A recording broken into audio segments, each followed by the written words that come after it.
Bonjour à tous, donc il est 12h30 précise et je suis heureux d'accueillir à ce webinaire Énergie partagée Espul Anne-Claire Faure sur un sujet qui est attendu par bon nombre de personnes, à en croire le nombre d'inscriptions que nous avons eues à cette session. Un sujet qui a déjà été abordé par Espul lors d'un petit déjeuner que vous avez peut-être pu voir sur YouTube. Donc là, nous le reprenons parce que le sujet mérite qu'on le reprenne et qu'on s'y attarde. Donc Anne-Claire va nous faire une présentation assez exhaustive sur ce nouvel arrêté tarifaire et sur les conséquences, bien sûr, pour les projets citoyens. Donc, dans un premier temps, je vous demanderai de poser vos questions sur le fil de conversation en bas à droite, uniquement sur les points que Anne-Claire évoque. Si à l'issue de sa présentation, vous avez d'autres questions, ce sera le moment de les poser là. Mais s'il vous plaît, concentrez-vous bien sur ce que Anne-Claire dit. Si ça n'est pas clair, posez vos questions, mais uniquement sur ce qui est en train d'être dit. Hein, Anne-Claire, je te laisse évoquer ce point et je fais monter ton support pendant ce temps. Parfait. Bon webinaire avec Anne-Claire Faure. Merci. Eh bien, bonjour à tous. Je voulais commencer, donc j'ai pris note de toutes vos attentes pour vous dire que je pense que je répondrai à une partie de vos attentes, mais bon, comme toujours, je ne répondrai pas à tout, notamment ceux qui avaient des attentes en fait que je leur dise si du coup économiquement leur projet pouvait se faire. Là, ça reste quand même du cas par cas, et moi je ne vais pas avoir cette réponse en fait approche projet économique. Moi, je suis là plus pour vous décrire en fait les tarifs auxquels vous allez pouvoir prétendre, et puis après, je vous laisse quelque part le soin à vous de mouliner entre guillemets avec vos outils à vous, vos études à vous, vos projets à vous, pour voir si les tarifs sont plus avantageux ou non. Et puis aussi, je laisse le soin au réseau. Hein. Le principe de réseau, c'est aussi donner un peu ceux qui ont pu déjà mouliner. N'hésitez pas aussi à partager. L'enjeu d'aujourd'hui, c'est pas seulement moi qui apporte de l'information. Certains ont des éléments à partager qui n'hésitent pas, notamment des éléments de contexte par rapport au projet citoyen. Il ne faut pas hésiter. Je voulais préciser aussi que donc il y avait des demandes sur les toitures terrasses. On en reparlera un petit peu, mais j'ai pas non plus beaucoup d'éléments de réponse. Voilà, on en reparlera parce que c'est important, mais j'aurai pas tous les éléments de réponse que les attentes qui avaient été formulées. Et puis pour dire qu'effectivement, donc j'ai repris une bonne partie du support du petit déjeuner. J'ai ajouté quelques points un peu ciblés plus projet citoyen, vous verrez notamment avec la problématique de la vente en surplus. Mais voilà, donc ça reste quand même avec le fond commun qui est de comprendre en fait l'arrêté tarifaire et voir comment ça peut s'appliquer pour vos cas à vous. Donc, encore une fois, n'hésitez pas donc, à poser des questions au fur et à mesure, mais en lien avec ce que je suis en train de dire pour éviter d'aborder un point que j'aborderai plus tard. Ça évitera des allers-retours. Et puis, n'hésitez pas aussi à apporter des retours d'expérience pour ceux qui se sont déjà appropriés le texte, qui ont déjà regardé ce que ça a impliqué pour eux en termes notamment de projets économiques, de rentabilité économique. Alors, je voulais juste préciser que là, on est bien sur les petites installations en dessous de 100 kW crête. En tout cas, l'arrêté tarifaire se limite aux petites installations et sur bâtiment. Et donc, en fait, je voulais juste repréciser mon déroulé, que donc j'allais vraiment me focaliser sur l'arrêté tarifaire, le décrire, et faire un zoom sur l'autoconsommation collective. Là, c'est plus pour vous apporter des compléments, notamment à ceux qui avaient suivi le webinaire de janvier-février sur l'autoconsommation. Voilà, il y a eu le décret depuis qui a été publié, donc vous donner un peu plus de concret, même si tout n'est pas encore en application. Enfin, même s'il faut encore d'autres publications pour qu'on puisse mettre en œuvre les projets. Question-réponse, donc ça, pas de souci. Donc là, je vais juste reborder le cadre. Donc là, je parlerai bien de l'arrêté tarifaire qui concerne la métropole continentale. Il y avait un participant qui cherchait des informations sur la Guyane. Donc, on n'a pas encore, nous, eu le temps d'éplucher l'arrêté relatif aux zones non interconnectées. Donc là, je parle vraiment de celui qui est propre à la métropole continentale. Installation donc, implantée sur bâtiment de puissance inférieure à 100 kW crête.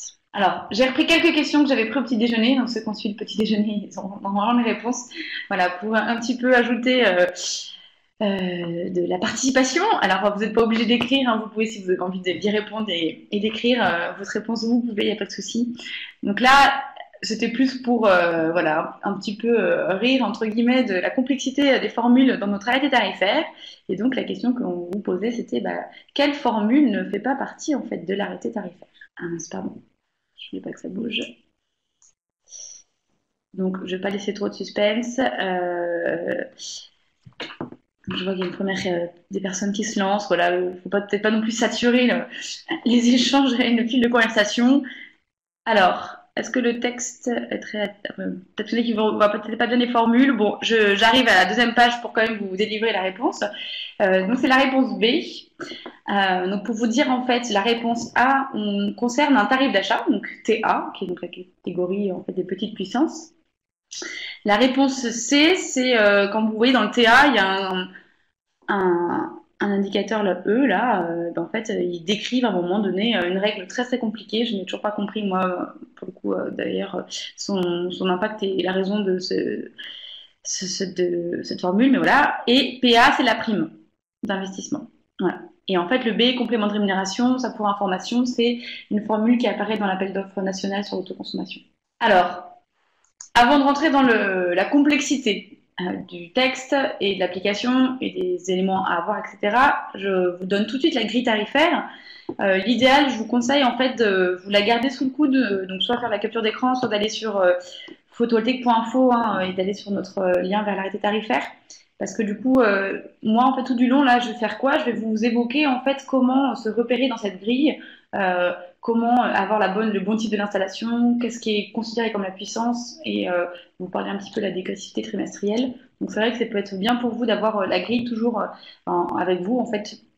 Comme ça, vous aurez, d'ailleurs, je vais prendre la mienne aussi sous les yeux, vous l'aurez, ce sera plus simple aussi pour vous repérer. Donc c'est une grille tarifaire, j'aurais pu mettre un pluriel en fait à grille tarifaire, parce que la nouveauté de cet arrêté tarifaire, c'est qu'il a donné en fait deux grilles. Il distingue le fait de vendre la totalité de la production et le fait de vendre uniquement le surplus de la production. Donc en fait, ici, le premier tableau, c'est le cadre finalement, la grille relative à la vente en totalité. Où là, on se repère bien par rapport à la précédente grille, où on a bien un tarif d'achat, donc du centime d'euro par kilowattheure qui est affiché, avec différents niveaux de tarifs, selon notamment les seuils de puissance que vous avez ici, et selon le type de l'installation, intégrée ou non. Donc, pour faire simple, et puis bon, au sol, c'est 0. Donc, ce qu'il faut déjà comprendre dans cette grille, c'est qu'il y a des tarifs donc, qui sont calculés par les formules, et puis que là, on a des petites sommes que nous avons indiquées, qui est liée en fait à une prime d'intégration bâtie, qui donc s'ajoute pour les premiers trimestres de l'arrêté. Je détaillerai tout à l'heure de quoi il s'agit, c'est juste pour commencer à vous décrire quand même un petit peu cette grille. Donc ça va dépendre aussi de la puissance totale P plus Q, donc je vais rappeler ce qu'est P plus Q et ce qu'il faut prendre en compte, quelle autre installation il faut prendre en compte.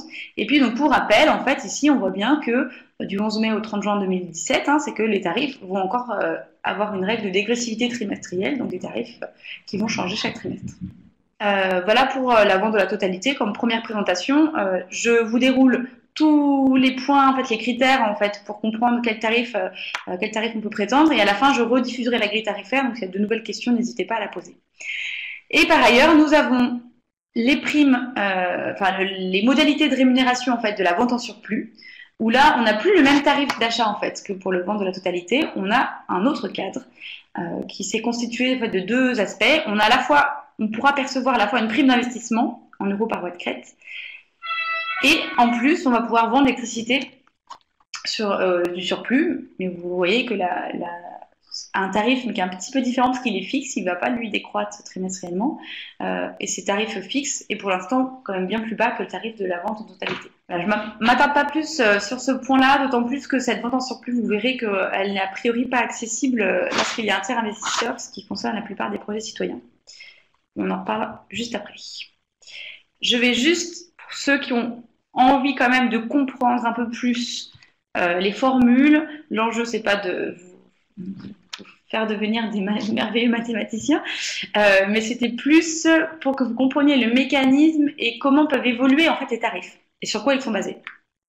Là j'ai pris l'exemple du tarif TA, donc qui est le tarif en fait de la première catégorie, inférieur à 9 kg. Donc vous voyez, j'ai mes papiers sous les yeux. Inférieur à 3 kg, pardon. Et 9, oui, c'est les petites puissances. Donc en fait, justement, là, c'est le tarif de base auquel on va appliquer un coefficient. Ce coefficient, E, va dépendre de la puissance de l'installation. Si on a 3 kg, bah, il y a 1. Sinon, il y a une petite dégressivité déjà appliquée. C'est pour ça qu'il y a deux niveaux de tarifs, entre 3 et 9. Vous avez ici une formulation un peu étrange, c'est-à-dire que ça a pu être largement plus simplifié. C'est un élément qui va devenir en fait égal à 1 au fur et à mesure, puis 1 moins S1. Enfin, voilà. En gros, c'est assez étonnant, c'est-à-dire qu'ils vont prendre en compte le niveau de demande de raccordement qui a été fait pendant le premier trimestre. Bon, ça c'est, on va pas trop s'attarder. Et ensuite, en fait, arrivent deux séries de produits. Ce qu'il faut comprendre en fait dans ces coefficients S, c'est que ce coefficient S, il prend en compte quoi? Il est calculé sur quoi? Sur la base du nombre de demandes de raccordement. C'était déjà le cas par le précédent arrêté tarifaire. Si on avait par exemple un trimestre où il y avait eu beaucoup d'engouement, ça allait générer plus de baisse en fait du tarif. Donc il y a toujours cette histoire en fait de baisse du tarif selon le nombre de demandes de raccordement. La petite subtilité, c'est que comme ils ont pris conscience que on avait du mal à avoir accès aux tarifs d'achat dès le début du trimestre parce qu'il fallait qu'on attende les bilans de raccordement du trimestre qui venait de terminer, ils ont décidé de finalement plutôt se baser sur le trimestre N-2, ce qui assure une meilleure visibilité parce qu'on saura dès le premier trimestre, donc dès le début d'un trimestre, on aura déjà eu l'information du N-2.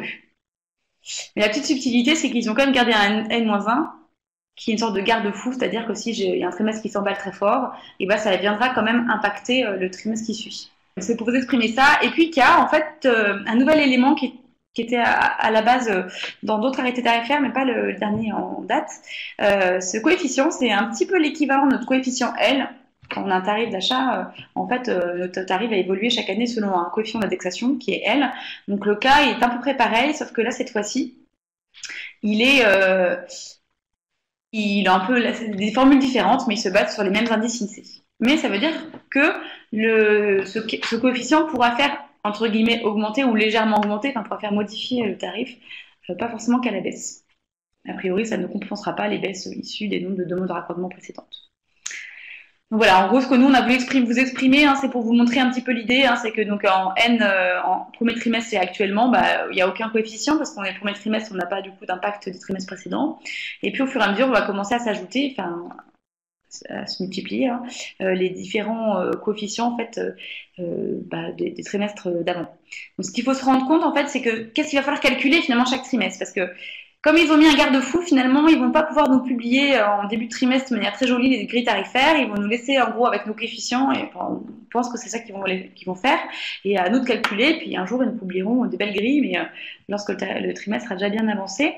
Alors, ce qu'il faut calculer, nous on fera un exercice de le calculer, on le mettra en ligne avec les réserves sur les arrondis. Et voilà, on sera bien dans cette démarche quand même proactive de vous alimenter sur les grilles tarifaires.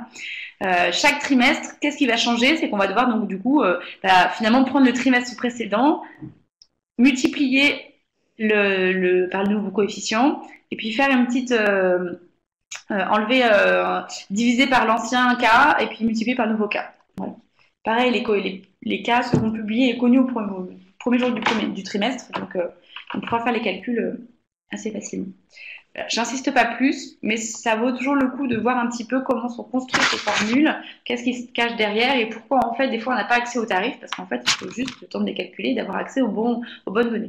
Et donc cette grille tarifaire, comme j'ai commencé à l'évoquer, elle dépend de trois grandes familles de critères. Le mode de rémunération choisi, vente en totalité, vente en surplus, les critères de puissance, en fait le fameux P plus Q, et le critère d'implantation sur bâtiment, intégration bâti, surimposition, et puis il y a d'autres critères.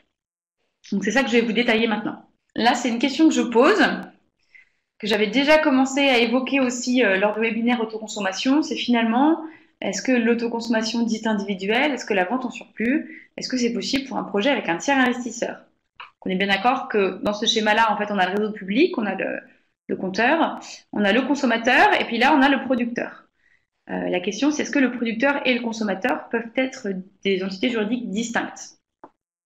On peut dire que là, avec nos couleurs, on a laissé penser que ça pouvait l'être, mais en fait, vous allez voir, je vais vous citer, donc ça va être un peu des diapos où il y a beaucoup de textes, mais j'ai voulu volontairement mettre les définitions des textes réglementaires, comme ça, voilà, vous voyez un petit peu comment on raisonne, qui nous fait dire qu'a priori, non, ce n'est pas possible de faire de la vente en surplus pour un projet avec tiers investisseur, donc en fait, pas de possibilité d'avoir accès à la prime. Alors, que je détaille pourquoi. Déjà, je me réfère, on avait commencé à l'évoquer, à l'article L315-1 du Code de l'énergie. C'est l'article qui définit l'autoconsommation. Et donc, ils disent clairement, une opération d'autoconsommation individuelle est le fait pour un producteur, dit autoproducteur, de consommer lui-même et sur un même site tout ou partie d'électricité produite par son installation. Donc, en fait, vous voyez bien qu'il y a la notion de lui-même. Donc, a priori, déjà, ça laisse en tout cas présager que ce n'est pas forcément possible d'avoir un tiers investisseur. Je vous cite maintenant la définition écrite dans l'arrêté tarifaire de ce qui est convenu comme étant la vente en surplus. Donc là, c'est écrit « Une installation photovoltaïque est dite installation de vente en surplus lorsque le producteur s'engage à utiliser toute ou partie de l'énergie produite pour satisfaire l'ensemble des consommations sur le site d'implantation et vend uniquement le solde au co-contractant. » Donc là, c'est vrai que ça peut être un peu plus ouvert, c'est-à-dire que c'est écrit quand même pour satisfaire l'ensemble des consommations sur le site d'implantation. On ne présage pas que le producteur soit lui-même le consommateur. Donc on pourrait imaginer que quand même l'arrêté tarifaire finalement est assoupli. Par contre, il y a quand même bien ce point à la fin de dire que à ce titre, l'installation de production et les équipements de consommation sont raccordés au réseau public en un unique point de livraison, équipé d'un unique dispositif de comptage. Donc là, on reste quand même sur une logique, non pas d'un site très gros, mais il faut qu'il y ait un point de livraison unique. Et en fait, une des réponses va être apportée notamment par les conditions du contrat de raccordement d'accès au réseau d'Enedis. Dans ces conditions générales, il est notamment précisé que lorsque le producteur injecte au réseau le surplus de sa production d'électricité, donc il existe un seul point de livraison, heureusement parce que comme ça on est conforme à l'arrêté tarifaire, et il écrit clairement que cette configuration n'est autorisé au moment du raccordement que si les titulaires des contrats d'accès au réseau en soutirage et en injection sont identiques. Donc là, on sait clairement qu'en tout cas, à la phase de demande de raccordement, si on veut avoir la vente en surplus, donc la prime, il faut que les titulaires des contrats d'accès au réseau et du soutirage, injection soutirage, soient la même personne. Ça veut dire quand même que c'est possible après mise en service dans la vie de l'installation, qu'à un moment donné, il y a un changement. Mais clairement, on n'est pas sûr que ce soit applicable pour la vente en surplus. C'est-à-dire que la prime à l'investissement, déjà, elle va être versée en plusieurs fois. Donc, s'il y a un changement d'entité, voilà, on n'est pas sûr de ce que ça vaut. Donc, je laisse la question encore ouverte. On va dire ça comme ça. Voilà, soyez prudents, ne vous lancez pas tout de suite dans des projets de vente en surplus avec tiers investisseurs, parce qu'a priori, ça paraît quand même pas forcément possible. D'une part, et d'autre part, pour nous, il reste toujours un peu cette question aussi de est-ce que le fait qu'un tiers vienne vendre quelque part l'électricité, parce que la vente en surplus, c'est moi je vends à l'acheteur, mais au final, il y a bien une transaction qui va se passer finalement entre le producteur et le consommateur. Est-ce que ça pourrait être aussi sujet à taxe? Alors du coup, justement, je vois la question d'Enercop PACA, de Sophie. Là, les conditions du CRAE, ça concerne toute condition, c'est lorsque je vais me raccorder au réseau. Là, ce n'est pas une règle de l'obligation d'achat, c'est une règle du raccordement au réseau. Donc, on va dire qu'à une demande de raccordement, aujourd'hui, Enedis empêche qu'il y ait deux entités juridiques différentes. Ils tolèrent que dans la vie de l'installation, ça puisse être modifié. Ils prennent souvent le cas du propriétaire qui devient un jour propriétaire bailleur et à qui, du coup, finalement, il va garder l'installation mais avoir un locataire. Enfin, bref, ils sont plutôt sur ces cas-là plutôt que les cas de projet citoyen. Mais voilà. Après, je le répète, c'est juste que la transaction, ce qui se passe entre producteur et consommateur, il y a quand même quelque part une sorte de vente d'énergie, ou alors justement, il faut le formuler autrement. On ne sait pas encore dans quelle mesure ça pourrait être assujetti à des taxes. Donc je vous laisse un petit peu avec ce poids d'incertitude, mais je pense que voilà, ça vaut le coup d'aujourd'hui de se rendre compte qu'a priori, d'une part, ça sera compliqué et on n'est pas du tout sûr que ce soit possible. Donc nous, on va encore essayer de réfléchir avec la DGEC, avec EDF, pour qu'on avance sur ces questions-là. Mais voilà, je voulais au moins vous partager l'état d'avancement de notre interprétation des textes à ce sujet. J'arrive maintenant sur la notion de P plus Q. Donc, un des critères pour avoir un tarif, c'est un seuil de puissance. Sauf que ce seuil de puissance, il n'est pas défini uniquement pour la puissance que vous allez raccorder, pour lequel vous demandez un contrat d'achat, mais elle est définie, cette puissance, pour la puissance donc P et la puissance Q. Donc là, je vous ai mis pareil, c'est un peu gros, mais au moins comme ça, vous avez la vraie définition. La puissance Q, c'est quoi? C'est la puissance installée des autres installations raccordées ou en projet sur le même site d'implantation. Tout à l'heure, juste après, je vais vous définir ce que veut dire le site d'implantation. Donc voilà, on est bien sûr donc toutes les autres installations raccordées ou en projet et dont les demandes complètes de raccordement au réseau public ont été déposées dans les 18 mois avant ou après la date de demande complète de raccordement de l'installation dite P. Vous voyez qu'il y a une question de temps. C'est-à-dire que s'il y a des installations qui ont été faites vraiment à une durée de temps très espacée, bah, c'est bon, l'installation ne sera pas prise en compte au titre de la puissance Q, et donc il n'y aura pas de conséquences pour la puissance P. Et ce qui est important aussi dans ce terme-là, aujourd'hui on attend encore confirmation, mais le terme demande complète de raccordement. C'est-à-dire qu'en fait, même si l'installation elle ne bénéficie pas de l'obligation d'achat, par exemple qu'elle soit en autoconso ou alors un contrat de gré à gré, si elle a dû faire une demande complète de raccordement, bah, il faut qu'elle soit comprise, elle est comprise dans le périmètre. Alors une bonne question, on me pose la question de est-ce que les installations hydroélectriques, et alors c'est vrai, alors j'allais dire, on ne nous précise pas que c'est du photovoltaïque, mais on nous dit que la puissance Q est exprimée en kilowatts crête. C'est bon, kilowatt crête, c'est que pour nous photovoltaïque. Donc, a priori, c'est bon, l'installation hydro ne sera pas prise en compte. Ce que je voulais préciser, c'est qu'en fait, demande complète de raccordement, par exemple, lorsqu'on fait une convention d'autoconsommation sans injection pour les petites puissances, eh bien, là, on ne fait pas de demande complète de raccordement. Donc, pour les inférieurs à 36 kg en autoconsommation totale, a priori, ça ne rentrait pas dans le champ de la puissance Q.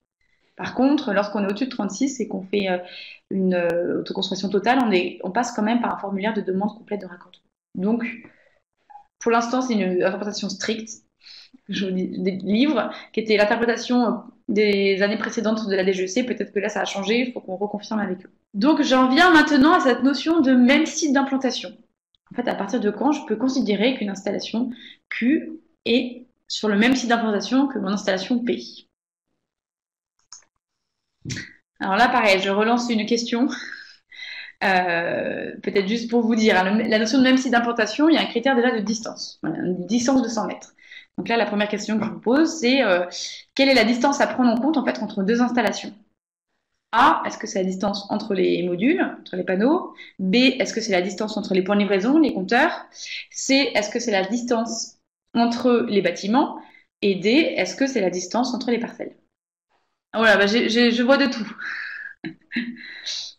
Je vois de tout. Alors, la définition, en fait, parle de distance entre les deux installations. Et l'installation est définie comme étant les panneaux plus jusqu'au point de livraison. Sauf que la subtilité, donc on pourrait dire que c'est la réponse B, mais en fait non, parce que la définition de la distance, c'est entre deux installations, c'est la distance au sol, en fait, entre les deux systèmes des deux installations. Et le système est défini comme étant les panneaux, en fait, et la structure d'intégration. Donc c'est bien la réponse A qui fait foi. Aujourd'hui, on est sur la distance au sol la plus courte, en fait, entre les deux systèmes, donc entre les deux champs photovoltaïques. Je voulais redire qu'en fait, aujourd'hui, on n'a plus de notion de parcelle. En fait, oublier la parcelle, c'est plus du tout un critère, du tout. Et les bâtiments, on en reparlera à un moment donné, ils ont dû un petit peu s'en mêler, ils ont parlé de distance entre deux bâtiments, mais en fait, a priori, de toute façon, la distance entre deux bâtiments est toujours plus petite que la distance entre deux systèmes. Donc en fait, voilà, ils se sont un peu emmêlés dans un cas dérogatoire dont je parlerai tout à l'heure, et a priori, ça ne devrait pas changer dans l'interprétation, on est vraiment sur la distance qui est entre deux installations. Je vais peut-être juste prendre la question là d'Olivier Lacoudre, qui demandait par rapport au délai, le fameux délai que j'ai évoqué tout à l'heure. Je vais peut-être revenir en arrière, comme ça on l'a tous sous les yeux. Doit-on comprendre que deux installations de 9 kW crête réalisées à moins de 18 mois d'intervalle, étant considérées, on va dire, sur le même site d'implantation, seraient considérées comme une seule installation, donc tarif 36 kg? Donc je dis oui, effectivement. C'est bien ça, c'est-à-dire que si on est sur deux installations dans un projet, une échelle de temps plus courte que 18 mois, c'est pris en compte. Et donc là, je suis en train de décrire les conditions pour lesquelles elles pourraient ne pas être prises en compte finalement. Alors, une autre question auquel je vais répondre tout de suite, c'est est-ce qu'un client serait dépendant de l'installation de son voisin? Donc la réponse vient après, parce que donc en fait, peut-être pour reprendre, hein, pour qu'on soit bien clair, donc P plus Q, notion de timing, hein, 18 mois, plus ou moins 18 mois, et notion de site d'implantation. Donc le site d'implantation, premier critère, est-ce que les systèmes sont à moins de 100 mètres? Ensuite, deuxième critère, en fait, alors là, juste avant que je passe au deuxième critère, je voulais juste vous préciser que dans la demande de raccordement, c'est une nouveauté maintenant, il va falloir exprimer les coordonnées géodésiques des 4 points extrémaux de l'installation.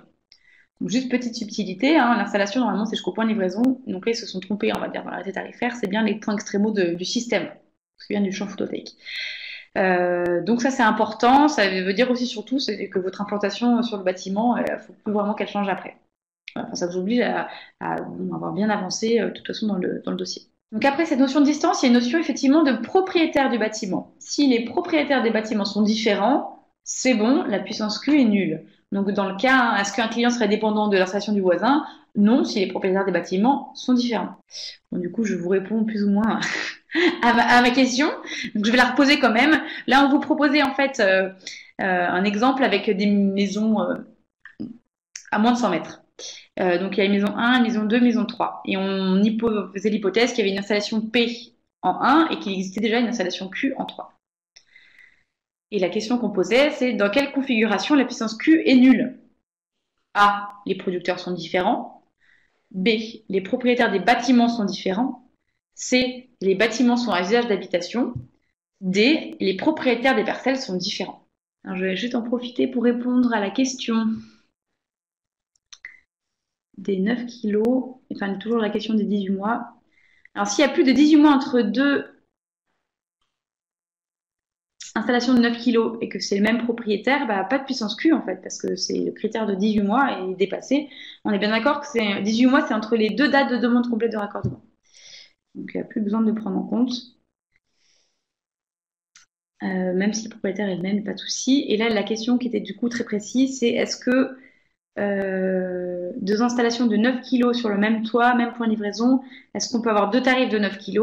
Bah non si il y a moins de 18 mois, et oui s'il y a plus de 18 mois, et après si c'est sur le même point de livraison, on applique les règles de l'augmentation de puissance. A priori, il n'y a pas de changement par rapport à aujourd'hui, ce qui se passait par le passé. Deux points. Une question qu'on me pose, c'est est-ce qu'on peut être propriétaire du bâtiment sans être propriétaire de la parcelle? Alors moi, je ne sais pas, mais vous verrez tout à l'heure qu'il semblerait que la propriété de la parcelle n'est pas suffisante pour justifier la propriété du bâtiment. Bon, voilà. Donc peut-être qu'il y a des fois des parcelles communes aussi, je me dis que ça doit arriver en copropriété ou autre. Donc voilà. Voilà, plutôt qu'ils disent qu'apparemment on peut construire sur parcelle d'autrui. Donc je pense qu'effectivement, c'est pas. Voilà, bah, je vous lis la réponse, hein, un apport justement de réponse de Laurent Favret de Le Mans Métropole qui dit que ça peut paraître bizarre, mais il semble qu'il est possible de construire sur parcelle d'autrui. Effectivement, en tout cas, le critère de parcelle, aujourd'hui, on l'oublie. Il n'y a plus le mot parcelle écrit dans l'arrêté tarifaire, on n'en parle plus. On a déjà bien d'autres choses à penser, donc enlevons ce critère-là. Alors la réponse, en fait, elle était double. Elle a été double avec une petite précision, mais donc que les producteurs soient différents, aucun impact. On est bien d'accord que c'est que les propriétaires des bâtiments qui doivent être différents, les parcelles, on n'en parle plus. Et en fait, on a une petite dérogation qui dit que si les bâtiments sont exclusivement destinés à l'usage d'habitation, même si donc c'est là où ils disent que même si les bâtiments sont à moins de 100 mètres, quelque part même si les installations sont à moins de 100 mètres, ça peut être possible, et qu'on a un même propriétaire de bâtiment, du coup, ça peut être possible sous réserve qu'un architecte puisse justifier, donc délivrer un document où il atteste en fait que les bâtiments sont distincts en termes de structure.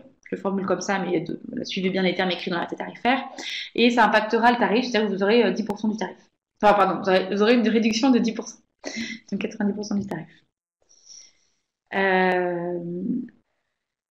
Voilà, juste pour préciser que par le passé, il y avait eu des différenciations de tarifs selon l'usage d'habitation des bâtiments, et ça avait été attaqué au Conseil d'État. Et le Conseil d'État avait dit qu'il n'avait aucun intérêt en fait à définir des différenciations d'usage. Voilà, donc là, peut-être que le fait qu'ils appliquent une réduction de tarif pourrait justifier si jamais le texte était attaqué. C'est plus pour vous le signaler. En gros, aussi peut-être pour dire à qui ça va répondre, hein, ces questions-là, ça peut répondre en fait, aux promoteurs immobiliers, aux bailleurs sociaux, aux bailleurs tout court. C'est essentiellement en fait les cibles. Et en fait, ce qu'on peut regretter du coup, hein, si on regarde l'approche projet citoyen, projet territoire, collectivité, c'est qu'au final, ça ne va pas concerner les collectivités. Et ni vous finalement projet citoyen, parce que vous n'êtes pas forcément sur des bâtiments à usage d'habitation. Et clairement, la notion de distance 100 mètres, c'est vos projets à vous qui peuvent être rapidement pénalisés. parce que vous êtes sur des logiques, souvent là, par exemple, centrale villageoise, ou en tout cas d'avoir une démarche, d'essayer de couvrir les toits d'une collectivité, etc. Et donc là, c'est vrai que faites bien attention à ces critères-là. Alors peut-être aussi pour donner l'historique, hein, ces critères ont été définis à la base pour éviter le saucissonnage, donc tous ceux qui découpaient beaucoup d'installations en fait et qui du coup quelque part bénéficiaient de tarifs un peu indus. Et en fait, l'État avait notamment aussi ce souci de dire, bah, si des personnes en gros volume d'installation, en fait, elles vont avoir un coût d'échelle plus bas, enfin un coût d'échelle, donc des coûts plus bas, donc c'est pas légitime qu'elles aient des tarifs pour des petites puissances. Voilà, un peu pour vous donner le contexte. On est vraiment sur comment mettre des règles pour éviter les fraudes, en gros. Et c'est vrai que bah, quelque part, ça met beaucoup de bâtons dans les roues en fait aux projets vertueux que sont les projets citoyens et collectivités. Donc voilà, faites bien attention à ces critères-là. Et je voulais préciser avec tout cela que vous allez devoir, donc à la demande de raccordement, livrer une copie du titre de propriété du bâtiment. C'est pour justifier qui est le propriétaire et que pour qu'éventuellement Enedis EDF puisse aller vérifier qu'il n'est pas propriétaire d'un autre bâtiment sur lequel il y aurait une installation. Donc là, je vous pose la question, quel document peut être considéré comme la copie du titre de propriété? Donc réponse C, c'est bien, il y en a qui se lancent. Bon, il y a un peu de tout. De toute façon, vous avez raison, parce qu'en fait, aujourd'hui, en attente de précision, en fait, peut-être pour le redire, une copie du titre de propriété, normalement, c'est votre acte notarié en fait, de vente, qui peut faire 30 pages. Et aujourd'hui, le portail d'Enedis ne peut pas accepter autant de pages. Donc déjà, vous avez un blocage technique, c'est que ce n'est pas possible. Donc aujourd'hui, il y a un peu une impossibilité de déposer des demandes, en fait, parce qu'on n'a pas forcément le document. Et si on l'a, il est trop lourd.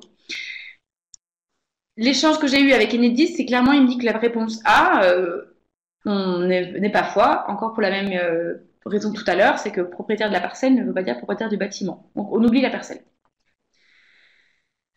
Alors ensuite, l'acte notarié. Alors je vois la question sur la construction neuve, j'en parle juste après. Là, je continue juste à dérouler les types de documents. L'acte notarié, donc ça, ce serait la solution alternative que propose en fait Enedis et qu'il est en train de soumettre à DGEC, c'est de dire est-ce que un document d'une page où le notaire valide qu'on est bien propriétaire, est-ce que ça peut être suffisant, sachant qu'ils avaient envie que l'acte soit assez récent pour pas avoir des actes de 30 ans ou autres. Donc en fait, ça vous obligera potentiellement à devoir aller chez le notaire payer un acte en fait notarié. L'autre possibilité qui serait la plus simple, c'est la taxe foncière, parce qu'on la reçoit tous les ans, au moins elle est à jour. Donc ce serait la meilleure des idées. Apparemment, le seul problème, c'est que sur la taxe foncière, on n'a pas la mention exacte de l'adresse. Voilà.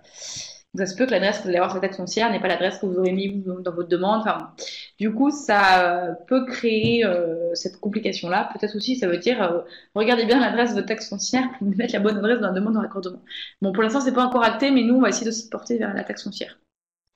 Et D, donc le permis de construire, en fait, c'est pas l'autorisation d'urbanisme qui va vous donner la propriété du bâtiment, enfin en tout cas le titre de propriété. Et c'est vrai que la question de la construction neuve est vraiment vraie, c'est-à-dire qu'en construction neuve, le bâti n'est pas encore forcément existant alors qu'on fait des démarches en amont de raccordement. Et donc c'est une grosse question, il n'y a pas de réponse. Je crois que la réponse donnée par Enedis est insatisfaisante, c'est-à-dire qu'on vous dit à la demande, ok, vous allez à la demande, vous allez avoir éventuellement attestation de propriété du coup peut-être de la parcelle parce que vous n'aurez pas encore le bâtiment, mais il faudra avoir la mise en service pour pouvoir prouver que vous êtes bien propriétaire du bâtiment. Voilà. Ce qui oblige un peu des va-et-vient. Une bonne question pour la collectivité. Alors ça, je ne sais pas comment ça se passe, mais j'imagine qu'il doit bien y avoir des titres de propriété. C'est une très bonne question. Est-ce que les collectivités vont devoir aller chez le notaire pour valider que la mairie leur appartient bien? Je ne sais pas. Mais il va falloir qu'elles fournissent un document. Donc c'est une très bonne question, je vais me la noter. Après, c'est vrai que c'est problématique, même un particulier, d'aller chercher son acte de vente. Des fois, les personnes n'ont pas toujours elles peuvent l'avoir, mais dans leurs archives, c'est pas des documents accessibles et c'est contraignant. Donc je voulais juste le dire, c'est bien une copie qui est demandée pour toute demande de raccordement. Voilà. J'ai peut-être des réponses de collectivité d'ailleurs qui répondent. N'hésitez pas, s'il y en a qui ont des réponses aux questions. Alors là, j'ai une question du coup de Le Mans Métropole. Les collectivités gèrent la compétence urbanistique. Et je ne comprends pas la question. Donc, si c'est possible de reformuler, s'il y avait une question en tout cas. Je ne la comprends pas. Ce que je voulais préciser, c'est important pour vous. Ah d'accord, c'est une réponse, c'est ça. Alors, ce que je voulais préciser, c'est qu'en plus, dans vos cas à vous, hein, vous aurez souvent en fait un contrat de mise à disposition de la toiture, c'est-à-dire que vous serez un tiers investisseur dans le cadre des projets citoyens. Donc là, on vous demande, à la demande de raccordement, de fournir la copie du contrat de mise à disposition de la toiture, qui renseigne bien le nom du propriétaire. Donc ça peut être assez conséquent. Certains me disent que en plus un contrat, c'est un contrat privé, il n'y a pas lieu de le transmettre à Enedis. Et là, en plus, on vous demande quelque part de le fournir dès la demande de raccordement. On n'a pas encore pu voir avec eux si la promesse de bail pourrait être suffisante, mais a priori, ce qui est écrit pour l'instant, c'est le contrat de mise à disposition de la toiture. Ce qui vous obligerait finalement à vous engager, enfin faire un contrat alors que la demande n'est pas encore faite et que tout n'est pas encore rodé, qu'on ne connaît pas encore le devis. Enfin, voilà.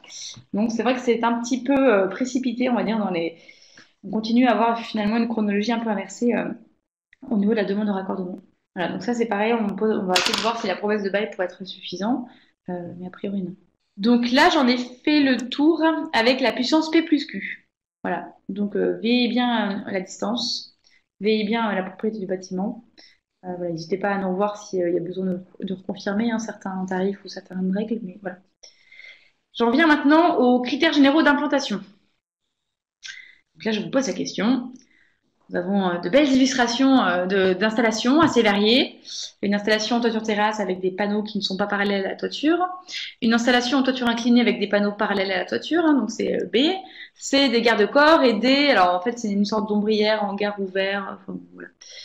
On va dire que c'est une ombrière. Je l'avais plus pris pour vous montrer un exemple d'ombrière, mais c'est pas vraiment un ombrière en bonne et due forme, mais c'est pas grave. Donc là, la question que je pose, c'est quelles installations en fait, sont éligibles et peuvent bénéficier d'un tarif dans le cadre de l'arrêté tarifaire. Et la première réponse est la bonne. Bravo au département 66. C'est qu'effectivement, toutes les installations sont éligibles.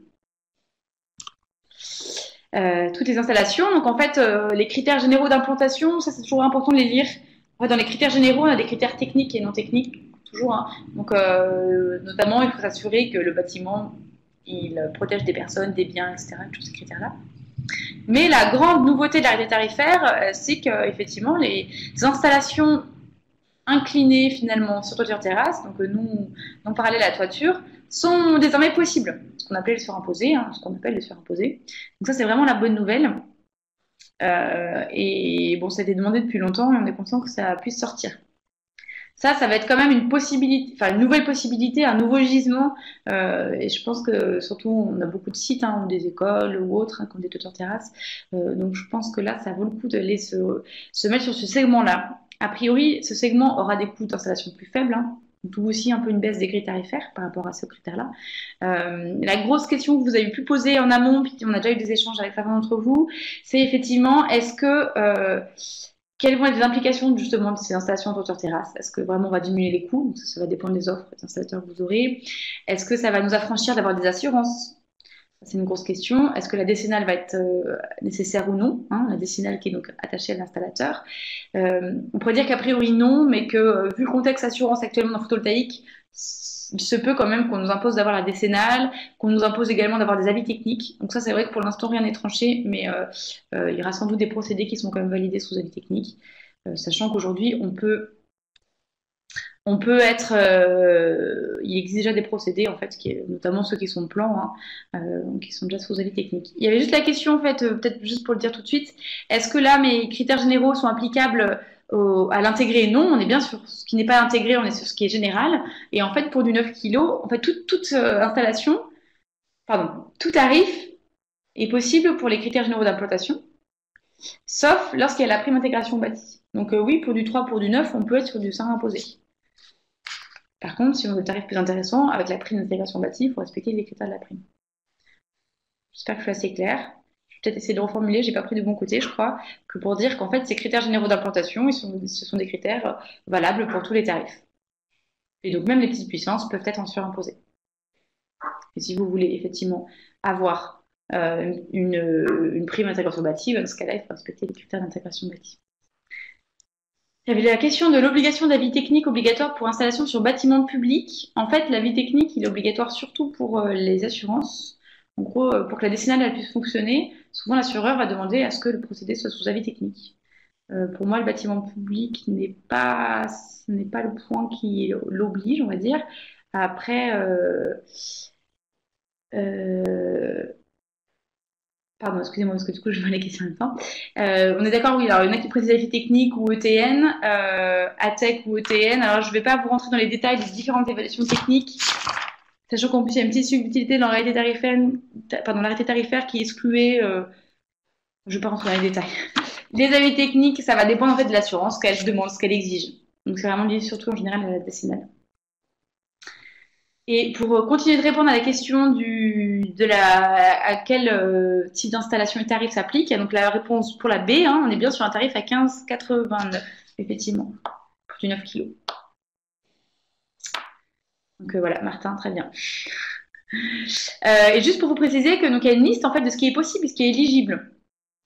Aussi, en plus des installations classiques sur bâtiment, donc les garde-corps en font partie, les ombrières, mais ils sont aussi cités les pergolas, enfin il y a toute une liste. Donc n'hésitez pas à aller la regarder cette liste. C'est dans les annexes. Okay, dans les annexes. Et donc là, c'est pour rappeler que ça, par contre, et non, j'ai peut-être pas la dernière image, mince, j'aurais dû faire une grosse croix. Ce type d'installation-là n'est pas autorisé. Donc lorsqu'on a une toiture inclinée avec des panneaux inclinés, donc non parallèles à la toiture. Là, ça, c'est pas possible. Voilà. Je vais vite l'enlever parce que vu que j'ai pas fait la croix, vous ne croyez pas que c'est bon. Et donc pour l'intégration bâtie, pour redire hein, les critères, on est vraiment toujours sur une notion de critère technique de dire que le système ou le panneau doit faire l'étanchéité. Le panneau ne doit pas dépasser de plus de 2 cm le plan de la toiture. On est vraiment toujours dans cette notion-là. Des critères non techniques aussi toujours. Et donc pour l'intégration bâtie, il faut que le bâtiment soit clos sur toutes les faces latérales. Pas possible pour des hangars agricoles à moitié ouverts ou autres. Et puis donc c'est valable que pour les petites puissances et ce jusqu'au 30 septembre 2018 avec une prime qui décroît en fait à chaque trimestre. Il y a encore des questions sur les avis techniques, local classe ERP, est-ce qu'il faut avis technique? Euh, pour moi, le RP, c'est plus des contraintes de protection secours.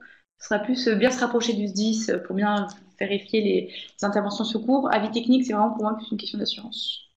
Voilà, peut-être que je vais renoter, je vais voir si mes collègues plus spécialisés sur les questions auront eux une autre réponse à apporter, mais a priori pour moi c'est vraiment ce point-là. Je vais peut-être juste finir un petit peu sur les toitures terrasses, la réflexion, donc elle dire normalement on va y gagner en fait en termes de coûts hein, d'installation.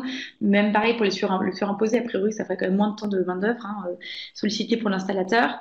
Voilà, ça va dépendre un peu des offres que vous allez avoir. À un moment donné, je m'étais dit, tiens, ça pourrait aussi donner lieu à des chantiers participatifs, parce que les toitures terrasses avec backlesté, c'est possible éventuellement chantier participatif. Je pense à ça parce que la ville de Lorient l'avait évoqué. Eux, ils ont formé leurs techniciens. Ils étaient un petit peu partis dans cette idée-là. En fait, ce qui se passe aujourd'hui, c'est que pour avoir accès à l'obligation d'achat, il va y avoir l'obligation à partir de, prochainement, je reviendrai là tout à l'heure, que l'installateur ait une qualification professionnelle.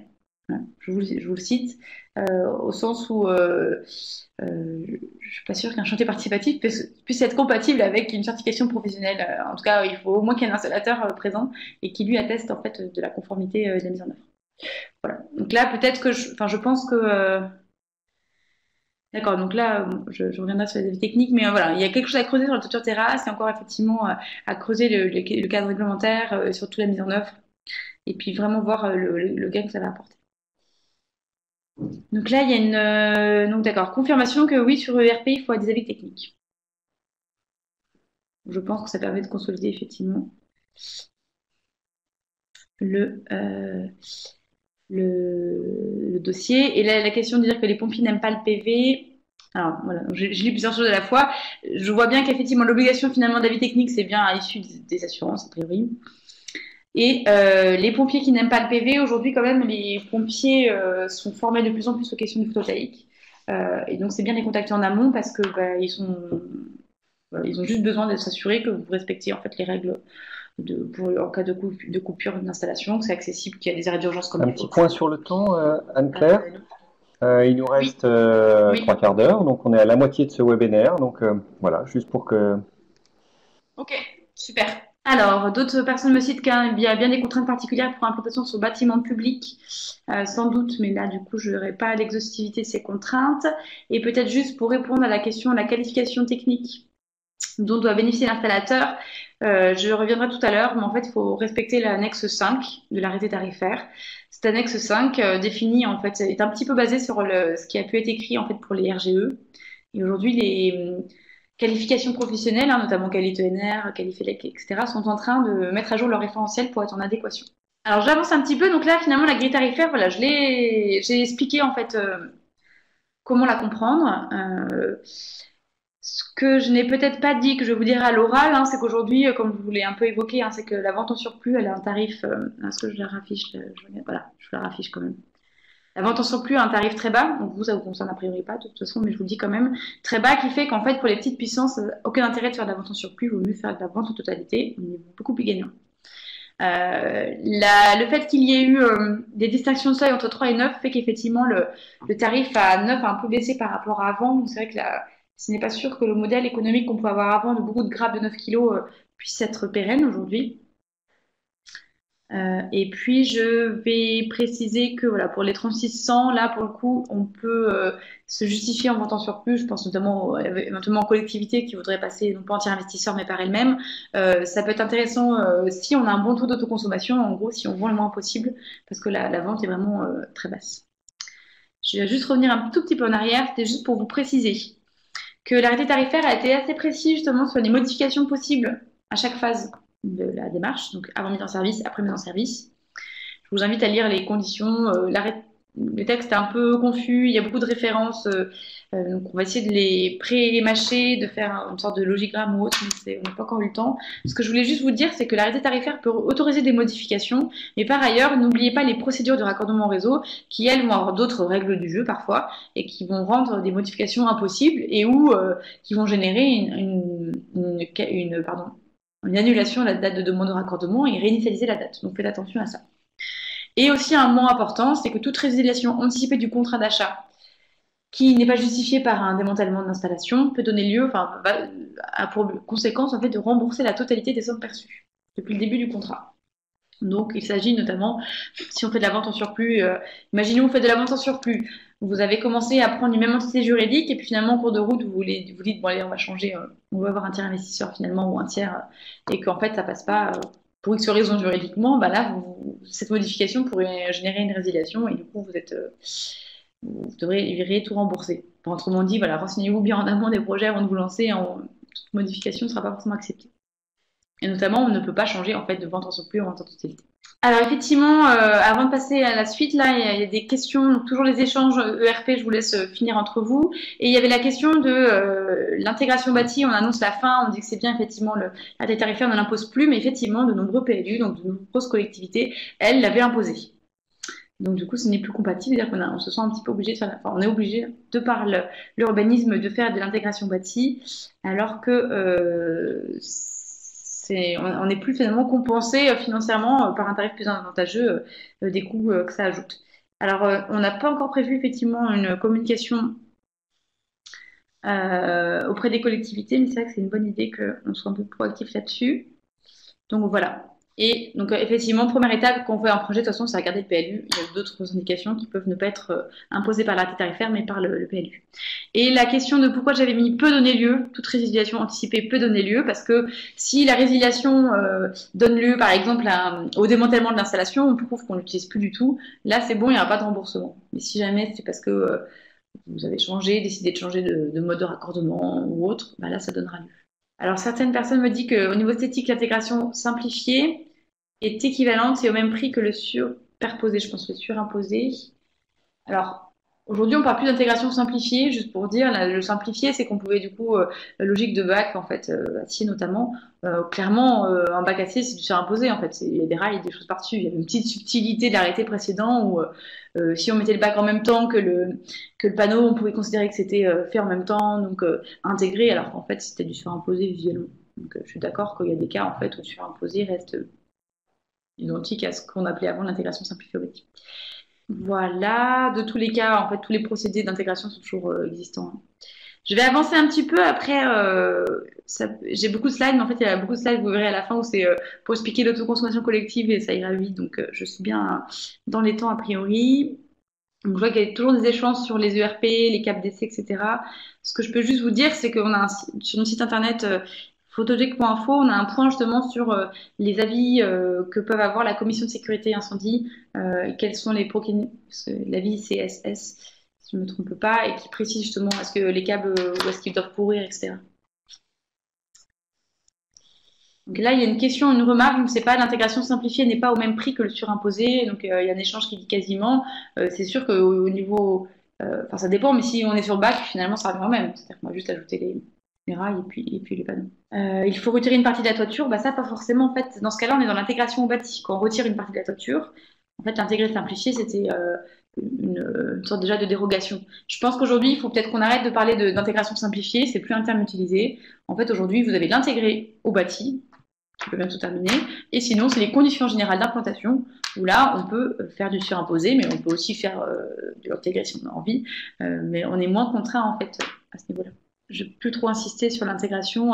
L'enjeu, quand même, effectivement, de ne plus avoir l'intégration, c'est on évite tout le temps de travail de dépose, en fait, de l'installation de la toiture existante. Ce que je voulais vous préciser, parce que ça peut vous concerner, vous, souvent quand vous faites des demandes de raccordement en tant que projet citoyen, il se peut des fois que vous n'avez pas encore monté la société, et du coup vous déposez le nom, enfin, vous faites la demande au nom de l'association, par exemple de préfiguration, et ou notre structure. Et je voulais juste vous préciser qu'aujourd'hui, il est écrit que c'est possible, avant et après la mise en service, de faire la demande, enfin, de modifier l'identité du producteur.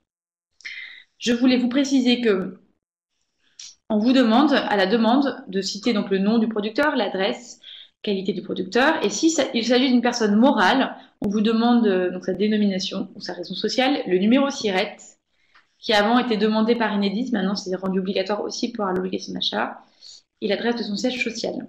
On a déjà eu des échanges notamment avec des collectivités pour qu'il y ait le numéro de SIRET, c'est pas forcément toujours évident. Là, en fait, dès que vous êtes une personne morale, il n'y a pas le choix, il va falloir aussi fournir un numéro de SIRET. Le numéro de SIRET, c'est le numéro de l'établissement secondaire où repose l'installation photovoltaïque. Et puis pour préciser que lorsqu'en plus vous êtes de cibler entreprise, il faut préciser si vous êtes une PME ou une grande entreprise, mais je pense que personne d'entre vous ne sera une grande entreprise, la forme juridique, le secteur économique. Ça, je pense que c'est plus pour des statistiques. Et là, donc ça, c'est important. Ici, on peut avoir des modifications donc avant, après mise en service, ce qui est plutôt positif. Mais en tout cas, il faut à la demande pour fournir de manière complète tous ces éléments. Alors là, je suis bien sur les modifications autorisées du producteur. Il est possible, je n'ai pas tout listé toutes les modifications, mais effectivement, on peut changer d'installateur aussi.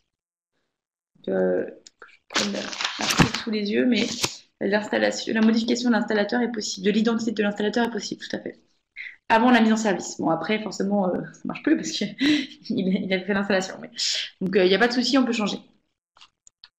Sachant que je ne l'ai pas écrit, je crois, dans les supports, mais que vous allez devoir maintenant, après l'achèvement des travaux, après consuel en fait, et avant la signature du contrat d'achat, fournir une attestation sur l'honneur qui existait déjà, sauf qu'aujourd'hui, c'est une attestation qui doit être signée en partie par le producteur et en partie par l'installateur. Donc, chacun a ses engagements, ses responsabilités. Et si jamais vous changez de producteur, il faut faire re-signer en fait, l'attestation. Si jamais vous changez d'installateur, il faut changer aussi l'attestation. Si jamais vous l'avez déjà transmise, etc. Donc ça, c'est important. Pareil, je crois que c'est juste après, du coup, ce qu'on disait tout à l'heure, hein, obligation de qualification professionnelle des installateurs dès le 1er octobre pour les installations, les petites installations, et puis pour tout le monde au 1er janvier. En fait, vous allez devoir fournir à la date de demande de raccordement le certificat de qualification de l'installateur. Si ce dernier change au cours de la vie, change finalement, il faudra bien fournir l'autre certificat du nouvel installateur. Sinon, il n'y aura pas d'obligation d'achat.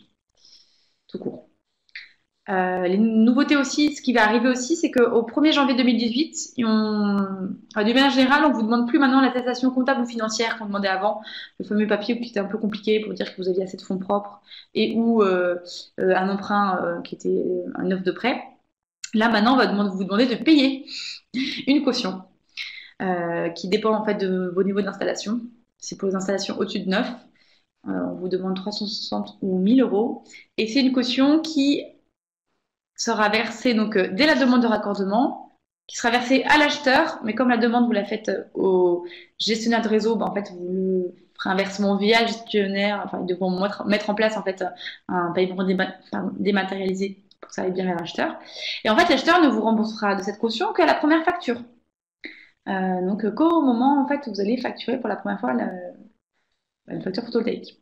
Autrement dit, si vous abandonnez le projet, bah, vous perdez la caution. Une dérogation a été ajoutée suite notamment à nos remarques. C'est une dérogation pour dire que si vous pouvez montrer que les coûts de raccordement, enfin, vous avez abandonné votre projet à cause des coûts de raccordement, donc là, il y a un seuil de 0,4 € loi de Crète qui est assez haut, il aurait pu être un peu plus bas. Bah là, on peut vous rembourser. J'ai vu qu'il y avait une question sur la qualification professionnelle, me demandait si c'était une qualification RGE. Alors en fait, non. C'est-à-dire que le texte ressemble à ce qui a pu être écrit pour RGE, mais on n'est pas sur RGE, on est sur respecter l'annexe 5. Et ce que je vous disais, c'est que du coup, Qualit NR, Qualit PV, Qualifelec, enfin tous les organismes de qualification déjà existants en fait dans le photovoltaïque se mettent à jour sur le référentiel. Et pour voilà, redire que 1er octobre 2018, fin de la prime d'intégration bâtie, pour rappeler un petit peu les axes. Alors, on va peut-être nous préciser. Voilà, donc là, j'ai fini en fait pour ce qui était mon décryptage de l'arrêté tarifaire, sachant que bien sûr, je ne vous ai pas tout dit, mais j'ai dit l'essentiel. Quand je dis que je ne vous ai pas tout dit, parce que pour la complétude de la demande, c'est tout un chapitre qui respecte tous les points importants. A priori, je vous ai quand même dit l'essentiel. Il n'y a rien de plus a priori, donc tout est OK pour moi. Donc je vous redonne la grille tarifaire. Je vous reprécise, hein, suite à tout ce qu'on a pu dire, que pour savoir à quel tarif, en fait, si vous pouvez avoir ce tarif-là, lui ou lui, premier critère, c'est la date à laquelle vous ferez la demande, donc c'est le critère de trimestre. Pour l'instant, il y a 4 trimestres, mais après, il y en aura plusieurs trimestres. Nous avons ensuite les critères de puissance, avec cette notion de P plus Q, hein, donc bien de vérifier le Q. Et donc, juste pour rappeler, hein, si vous avez un P plus Q qui est supérieur à 100 kg, zéro, pas de tarif.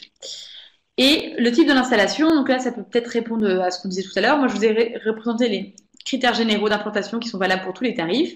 Et il y a une petite dérogation d'intégration bâtie pour uniquement cette partie-là avec la prime d'intégration bâtie. Pour la vente en surplus, que je vous précise quand même que donc cette prime d'investissement en euros par voie de crête, elle est donc calculée une fois pour toutes, hein, c'est une prime globale, mais elle ne sera versée que pendant 5 ans.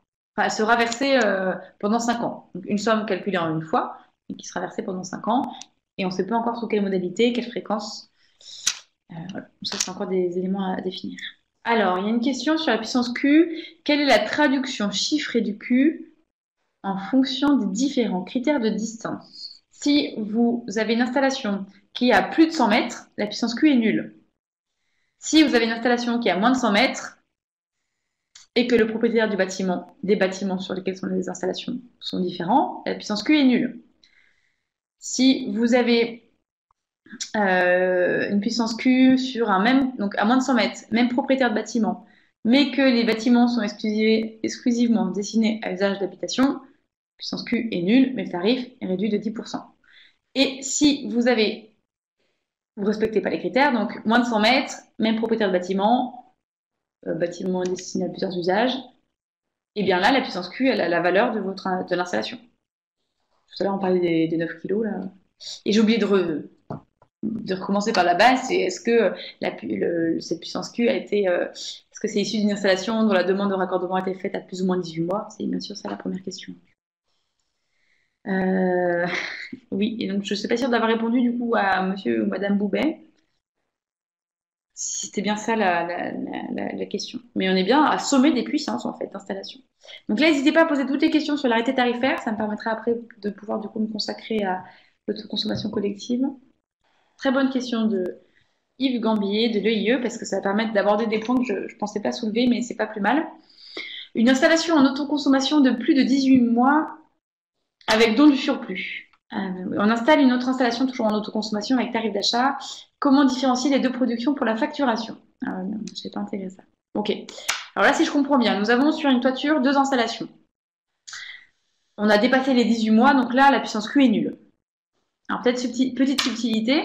Dans ce cas-là, la première installation, elle était en autoconsommation, mais avec don du surplus. Donc il y avait une injection du surplus. Donc dans ce cas-là, il faut faire une demande de raccordement. Donc elle aurait forcément été prise en compte en fait pour la puissance Q. Mais comme c'est à plus de 18 mois, puissance Q nulle. Donc ça c'est OK.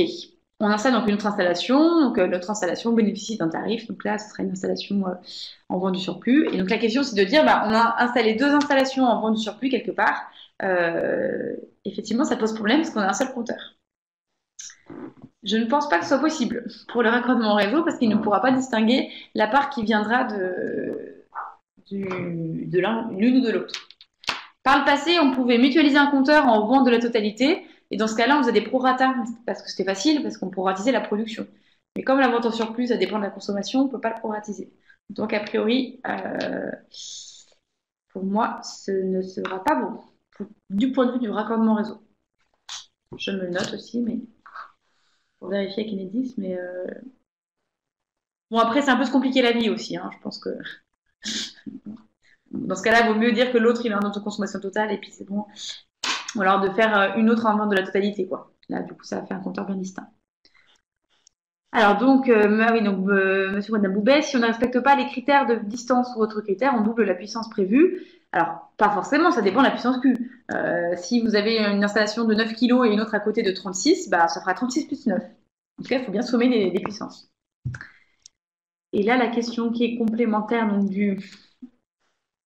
est-ce qu'avec les deux compteurs Linky, en fait, si on est raccordé en surplus pour les deux cas, il n'y aura qu'un compteur, parce que ce sera le compteur de la consommation, parce que le raccordement en surplus, c'est le compteur de consommation. Si on veut deux compteurs Linky, il faut qu'il y en ait un qui soit raccordé en totalité et un autre en surplus.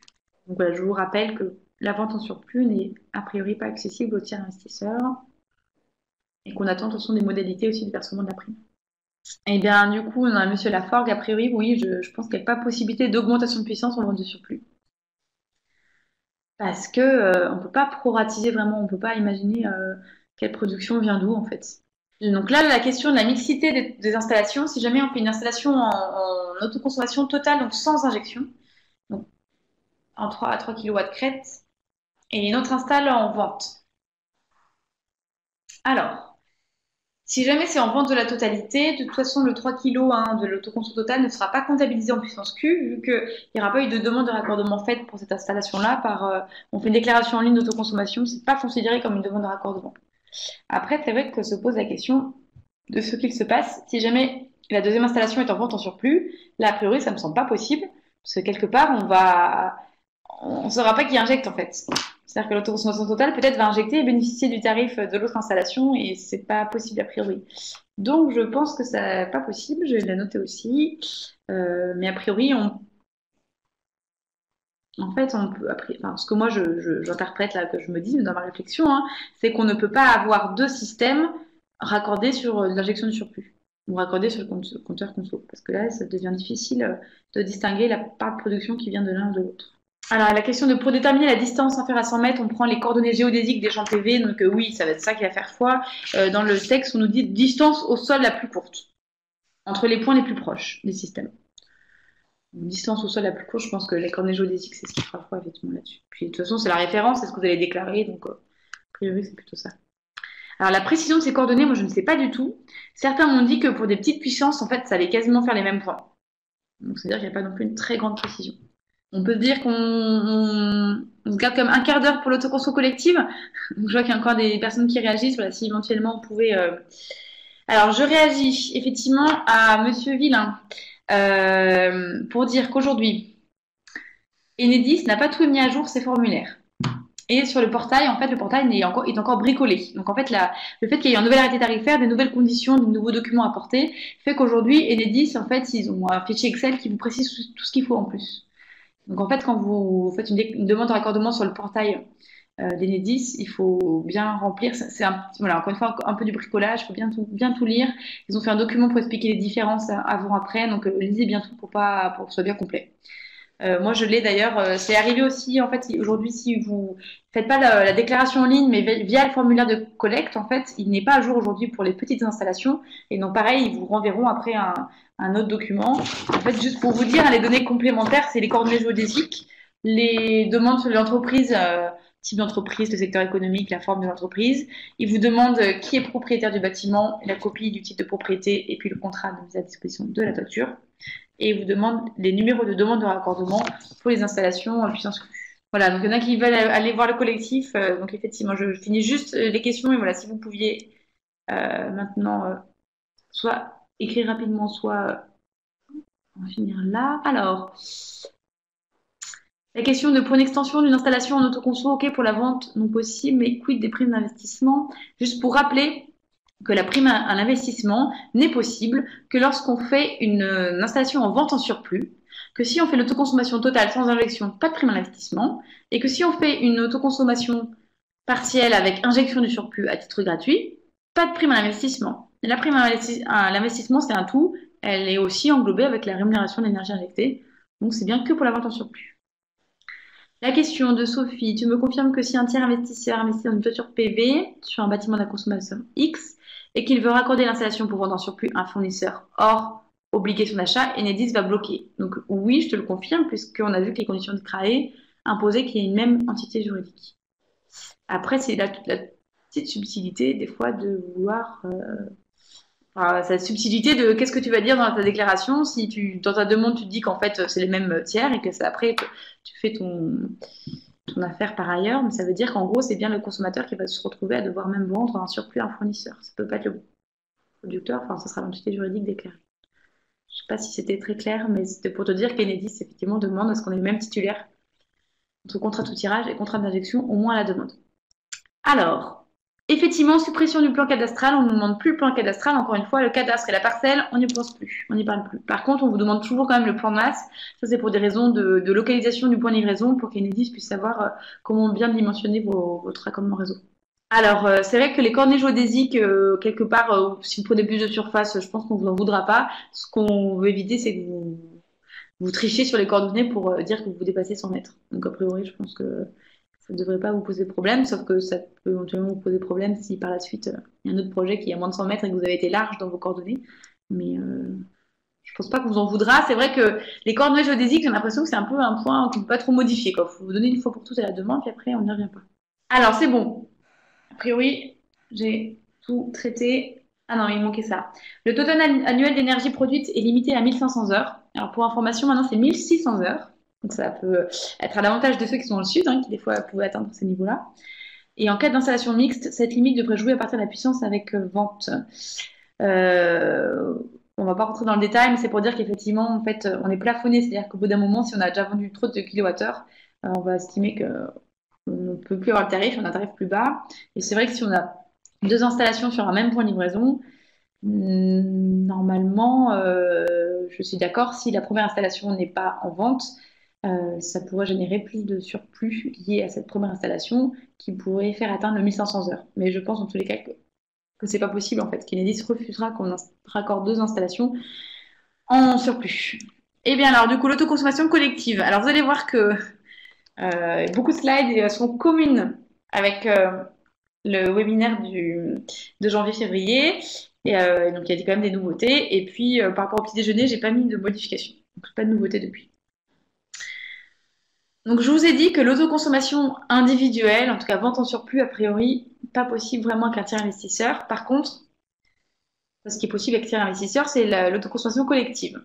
Ce que je rappelle toujours, hein, c'est que le schéma, alors je rappelle pour ceux qui connaissent pas trop les schémas techniques, ici on est sur donc, le réseau public, on est un compteur et puis on a les charges de consommateurs. Donc là c'est en gros comme si on imaginait un logement, un autre logement par exemple, et ici c'est la production photovoltaïque.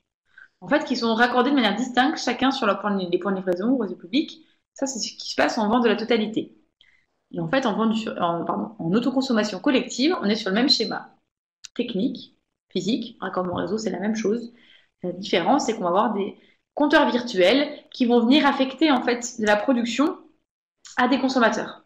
Voilà. Donc ça, c'est vraiment le principe. En fait, on est sur ce qu'on appelle nous des fois une solution logicielle, c'est-à-dire qu'en fait, on va venir croiser des courbes de mesure entre la consommation et la production et venir dire, eh bien, on va venir affecter finalement tel index de production à tel consommateur.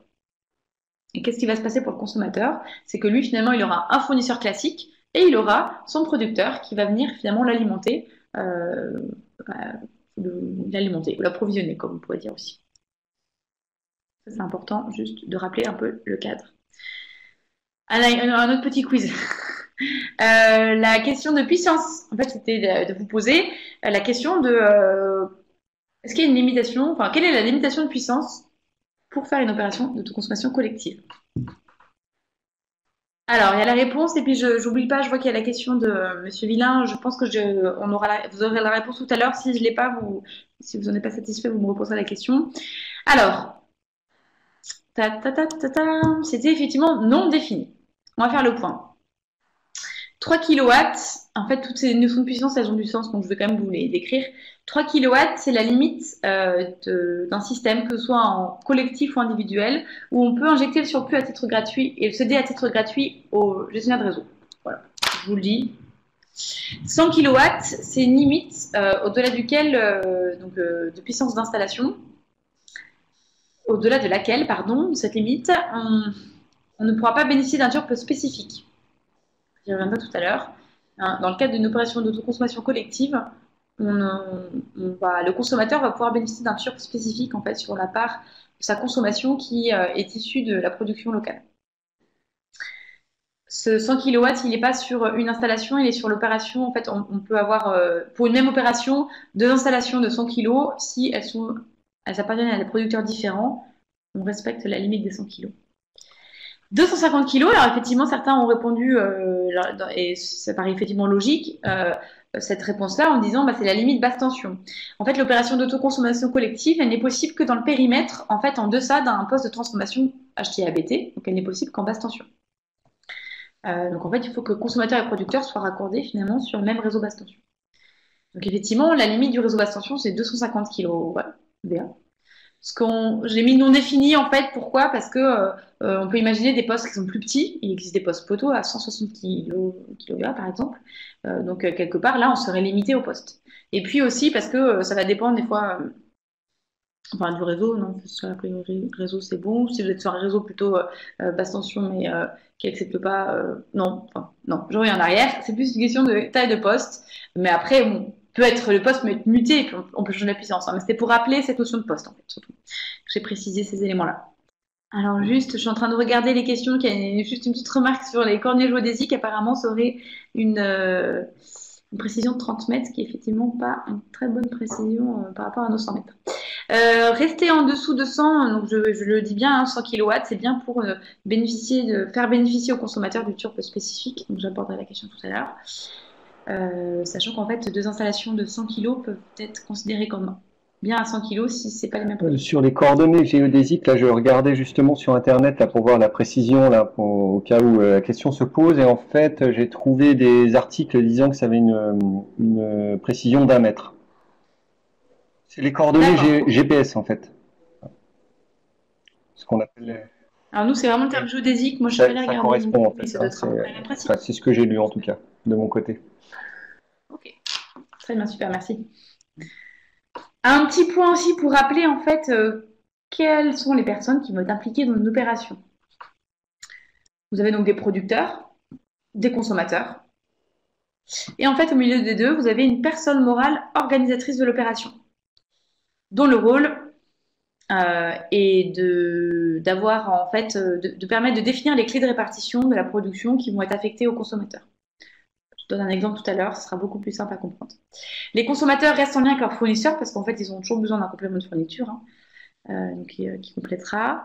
Le producteur peut aussi avoir affaire aux fournisseurs parce qu'il peut avoir des besoins propres à lui-même. Et puis, il va aussi avoir un lien avec un acheteur parce que s'il a du surplus, il va falloir qu'il vende son surplus. Aujourd'hui, on a à peu près clarification sur tous les points. On a encore aujourd'hui une part d'incertitude sur quelles taxes vont être appliquées entre le kilowattheure fourni, pas dire que je fournis, justement, le kilowattheure produit par le producteur qui va être affecté au consommateur. Dans cette démarche d'affectation, de production affectée, quelles taxes vont être applicables en fait? À quelles taxes sommes-nous assujettis? Tout l'enjeu du modèle économique de l'autoconsommation collective, repose sur ça en fait. Parce que l'enjeu c'est quoi finalement? C'est que le consommateur, il ait envie de participer à l'opération. Pour qu'il ait envie, il faut qu'on lui propose une offre finalement d'électricité qui soit plus intéressante que l'offre au tarif réglementé ou à d'autres fournisseurs. Donc, pour que l'offre soit intéressante, il faut que le tarif soit potentiellement plus bas. Potentiellement, il pourrait toujours y avoir certains qui accepteraient un tarif plus élevé, mais l'enjeu, c'est quand même de viser plutôt un tarif plus bas. Et puis, il faut quand même que le producteur puisse rentabiliser l'installation. Donc là, si on regarde le tarif réglementé de base, les découpages de base, on a 40% qui est vraiment lié à la production, au coût de production, commercialisation, et puis le reste, c'est des taxes, en fait, des prélèvements. Le TURP variable, la CSPE, CCFE et la TVA. Aujourd'hui, a priori, dès qu'il y a un échange entre un producteur et un consommateur, la TVA va être inclue. Donc, il faut bien anticiper ce montant de TVA. La TCFE, la CSPE, aujourd'hui, sont exonérées quand on autoconsomme tout seul, enfin, quand on peut individuellement. Euh, on attend confirmation que ce soit bien exonéré aussi pour l'autoconsommation collective. Et le TURP, c'est ce fameux TURP spécifique. Le TURP, donc c'est la taxe que nous payons, enfin que tout consommateur paye pour l'utilisation du réseau public.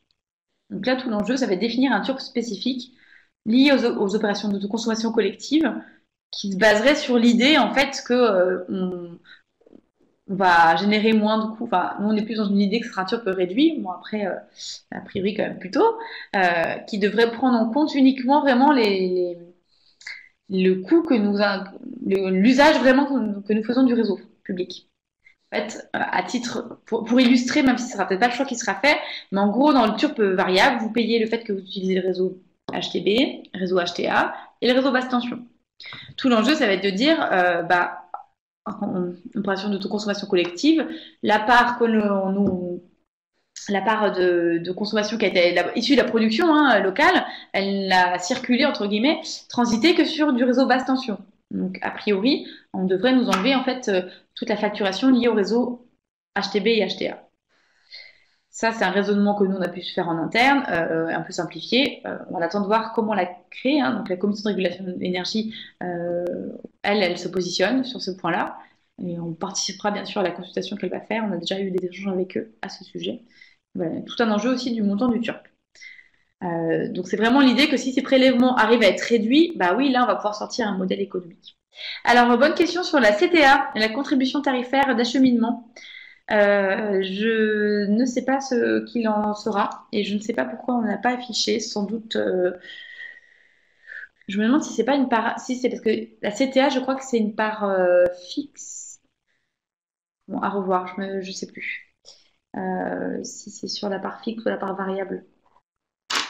Et certains peuvent vérifier à quoi s'applique la CTA. Si c'est sur une part fixe, du coup, bah, ça ne rentre pas dans la part variable. On est vraiment sur le prix kilowattheure, en fait, sur le prix variable. Alors, en réponse, je vais peut-être juste remonter avec la question qui avait été posée justement du pas de temps. Et ça, c'est une réponse, un élément que je n'avais pas en janvier-février. Le décret d'application a fixé en fait un pas de temps. Alors, il n'a pas fixé la durée du pas de temps, il a dit qu'il fallait se référer à ce qui est fait actuellement pour la responsabilité d'équilibre. Et actuellement, c'est 30 minutes.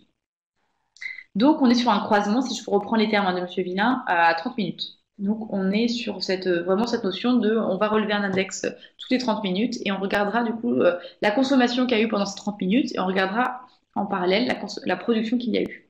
Je vous l'illustre tout à l'heure par des exemples, ça sera toujours mieux. Donc, l'objectif, ce qui va s'appliquer en fait, Enedis, vraiment là-dessus, c'est que chaque participant à l'opération devrait avoir un compteur évolué, compteur communicant, en fait, un compteur qui compte toutes les 30 minutes, qui permet d'avoir ce suivi toutes les 30 minutes. Donc, obligation d'accepter de consentir en fait à la courbe de charge, à l'option courbe de charge des compteurs liquides. Bon, il y a une question sur la rentabilité du modèle économique. Je pense que c'est une vraie question. J'ai pas de réponse aujourd'hui. En fait, je termine et puis on y reviendra après. Que je n'embrouille pas tout le monde. Donc là, on est vraiment sur le pas de temps 30 minutes. Donc c'est vraiment cette logique de Enedis va mesurer tous les 30 minutes et il va comparer les flux, comparer les index. Petite incertitude aussi économique que nous avons aujourd'hui, c'est Enedis va quand même fournir du travail, va reconstituer les flux. À quel coût? Aujourd'hui, Enedis ne sait pas. Il lance un dispositif transitoire qui leur permettra d'évaluer le coût que ça va leur générer.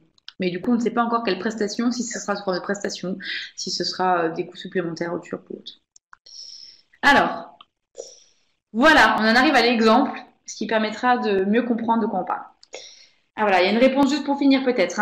Je vais peut-être juste finir ça. Je pense que je prends vos questions pour finir et après je montre l'exemple. La CTA est bien calculée sur la part fixe. Donc si c'est sur part fixe, ça veut dire que ça ne consomme pas la part variable. Donc c'est pour ça qu'elle n'était pas prise en compte. L'histoire de la rentabilité du projet, alors je dirais peut-être pas l'autoconso finalement, de plus de parler de la rentabilité même pour le producteur en fait. Comment va-t-il rentabiliser? Il faut effectivement que aujourd'hui on le voit, on a un tarif d'achat à 11,5 centimes d'euros par exemple pour du 100 kg. Pour qu'il atteigne les mêmes niveaux, il faudrait qu'il puisse vendre à 11,5 centimes d'euros finalement à ses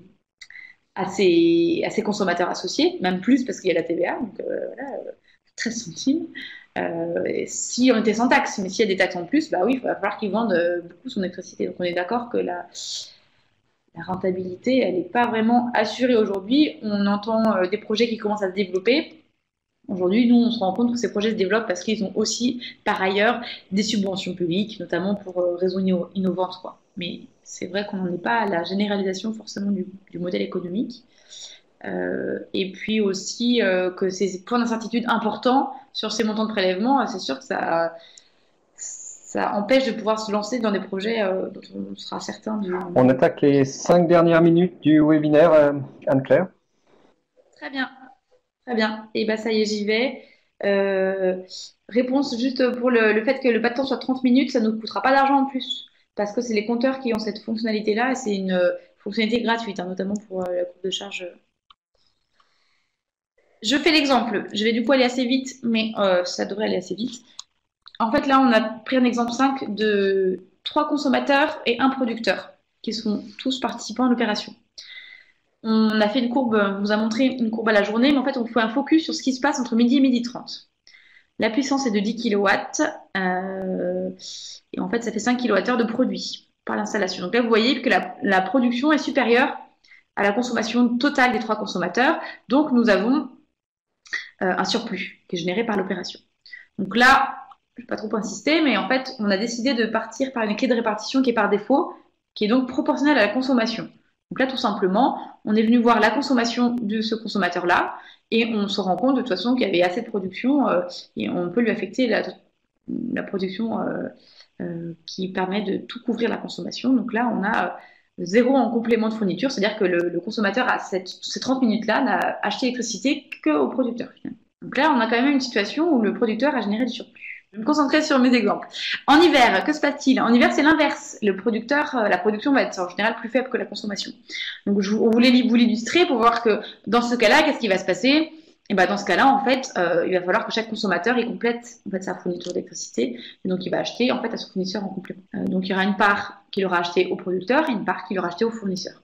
Ça, c'est vraiment vu des consommateurs. Et là, c'est vraiment une clé de répartition proportionnelle à la consommation. Je vous montre tout de suite l'exemple, en fait, qui se passe, donc là, il n'y a pas de surplus à ce moment-là, qui se passe lorsqu'on définit une clé de répartition qui est différente, qui n'est pas liée directement à la consommation, mais qui va être, par exemple, donc on a pris un cas de 3 consommateurs dans un même lotissement, et en fait, il y en a un qui a investi dans la centrale de manière plus importante que les autres, dans l'installation, pardon, dans le système photovoltaïque. Donc, on a pris une règle proportionnelle à l'investissement, en disant que le consommateur 1, il a investi 60% dans le système, donc il pourra percevoir 60% en fait, de la production. Donc, en fait, c'est une règle comme une autre, pour en définir plein d'autres, pour d'autres raisons, mais là, on vous l'illustre, et là, qu'est-ce qui se passe? Il s'avère que ce consommateur 1, il est faible consommateur en journée. Donc, en fait, lui, normalement, il a une clé de 60%, ça voudrait dire que la production ici, là, la 2,25, la production qui a été consommée dans la globalité, on va lui affecter 60% de cette consommation-là. Sauf que dans les faits, il n'a pas lui-même consommé 60% de cette consommation totale. Donc, en fait, ça va générer un surplus. Il y a une partie qu'il a vraiment consommée, c'est celle-là. Le reste, on lui affecte une production qu'il ne peut pas avoir acheté lui parce qu'en fait, il n'a pas consommé ce montant-là. Donc, on lui empêche de l'acheter quelque part. Enfin, on lui empêche même de compenser à une autre période. Et donc, ça génère du surplus. Voilà. C'est important. En fait, je voulais juste finir par les autres consommateurs qui, eux, en fait, on leur affecte une production qu'ils ont vraiment bien consommée. Donc, il n'y a pas de surplus qui est généré. Et là, je posais juste la question finalement, mais quels sont les index du producteur? Peut-être juste pour dire, hein, le producteur physiquement a injecté, pardon, bon, physiquement il a injecté tout ça, hein, les 5 kilos, parce que physiquement l'injection se fait à son point de livraison, mais 2,25 ont été consommés localement, 2,75 sont générés en tant que surplus. Quelles sont les réponses possibles? Donc là, il y a bien sûr 2 réponses parce qu'il y a 2 index. Hein. Et du coup, je vais vous donner la réponse. En fait, vous avez un surplus qui physiquement était à 2,75, mais finalement qui va être augmenté de 1,1 lié à ce surplus-là. Donc moi, j'appelle ça du surplus administratif. C'est juste qu'on a mal réparti, enfin, la clé de répartition ne respecte pas finalement la règle de consommation. Donc du coup, ça crée du surplus en plus. Alors, le particulier ne donne pas le surplus, ça reste au producteur, enfin, a priori, hein, on entend comme ça, nous, c'est au producteur à lui de valoriser son surplus. Il va le donner, alors on espère qu'il ne donnera pas parce que ça ferait une part trop importante, à lui de le valoriser. Et justement, ce sera ma dernière slide, juste pour rappeler que bah, ce surplus, on encourage, hein, alors, dans le cadre d'une autoconsommation collective, à bien penser au surplus, parce qu'il y en aura sans doute, et à penser à comment le valoriser. Et en fait, l'arrêté tarifaire exclut la possibilité d'avoir une prime à l'investissement. En fait, dans le cadre de l'autoconsommation collective, on ne peut pas bénéficier de l'obligation d'achat pour le surplus. Les appels d'offres ne permettent pas non plus d'y être éligible, à part l'appel d'offres sur l'autoconsommation, mais et encore même pas parce que c'est qu'un complément de rémunération. Donc, il faut vraiment trouver un autre modèle. Donc, vendre le surplus à un tiers, contrat de gré à gré, et sinon injecter le surplus à titre gratuit, mais là, on n'incite pas à le faire si c'est des volumes importants. C'est une très bonne question. Est-ce que le producteur peut également autoconsommer avant passage du compteur? A priori, oui, notamment pour ses auxiliaires. En général, il est en autoconsommation. On attend confirmation quand même du schéma par Enedis. Voilà, je voulais juste confirmer avec eux qu'on était bien d'accord qu'on pouvait voilà, faire ce modèle-là. Disons que ma question que j'avais posée, moi, Enedis, elle est un petit peu plus loin. C'est est-ce que le producteur peut se raccorder en surplus sur une installation de consommation existante? Bon, je ne vais pas rentrer dans les détails. En fait, aujourd'hui, Enedis, clairement, ils sont plus dans une vision de dire bah, on raccorde un point de livraison, injection quelque part à notre production. Oui, on peut autoconsommer s'il y a les auxiliaires. Mais par contre, la question que moi j'ai posée, j'ai pas encore la réponse, c'est est-ce qu'on est bien d'accord qu'on peut aussi raccorder en surplus, ce qui aurait pour... bon, je ne rentre pas dans les détails, mais voilà, on attend de confirmer cette configuration.